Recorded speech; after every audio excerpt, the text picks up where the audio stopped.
local to Quarriers. I only stay about 10-15 minutes away by car, and I do travel in and out of the village by car. I know that maybe some people don't drive and things like that. We do have the bus stops, so we've got about 3 bus stops in Quarriers Village, and I think the buses are about every hour or so. So there's definitely transport in and out of the village. And again, if you drive, all the Quarriers houses will have their own car parks and stuff, so you can park your car there the full shift, it's no problem at all.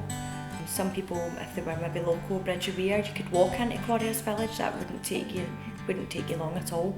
Nice and early start, usually 7 o'clock. First of all the staff will usually kind of meet up in the conservatory, and we'll have a staff handover with your day shift and night shift staff. So in the morning it's usually when it's passed over who you'll be supporting for that day, and then once you've had your handover, usually about 15 minutes is required.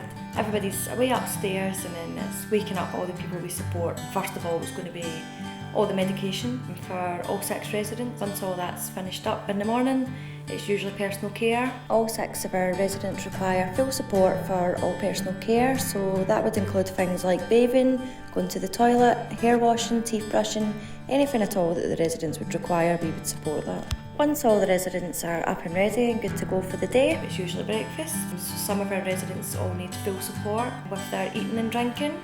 They'll be supported with their staff member that's supporting them for that shift, and then it's really whatever the residents want to do for that day. All different, every day is kind of different. Some of our residents like to just keep to themselves. They'll have particular DVDs that they'll love, or they like to watch YouTube, things on an iPad. But some of our other residents really like to colour in, and they get a lot of benefit out of arts and crafts. Could be, if we're staying in, it could be things like a pamper morning, getting their nails done. One of the activities that all 6 of our residents enjoy is going to the Somerville Weir Hall. Each week we go there and we all participate in a coffee morning. It gets the residents out and about and some fresh air around the village as we're walking down, and it also gives the residents a good chance to catch up with some of their friends that they've made around the village. It just helps tie us all in together and catch up with everyone around the village.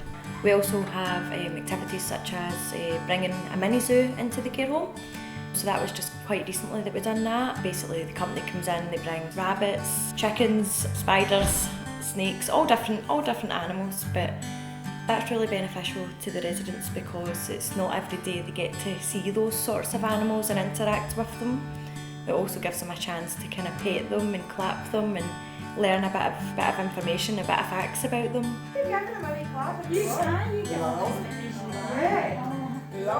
Early afternoon, usually about 11:30, one of the staff members will start preparing the lunch for the people we support. Typically after lunchtime, again, it would be personal care. Once all the kind of personal care is done, it's then another activity. So that could be like a games night, bring out all the games. Some of our residents like to go for an afternoon nap, so they'll indicate that to us, and it's whatever they prefer, whatever they want to do. So we'll support them back up to their beds if that's what they preferred, or it would again be the sensory room, spend time in the waterbed, cosy canoe, beanbag, or it would be an outing if we've got any drivers on. So afternoon activities is usually going out for dinner. That's usually quite a popular one during the afternoon. When the residents are tired, they will indicate to the staff that they would like to go to bed. They would do this by either pointing to the door or giving their head a nod. At this point, the support staff will support the residents with their evening routine and getting into their beds.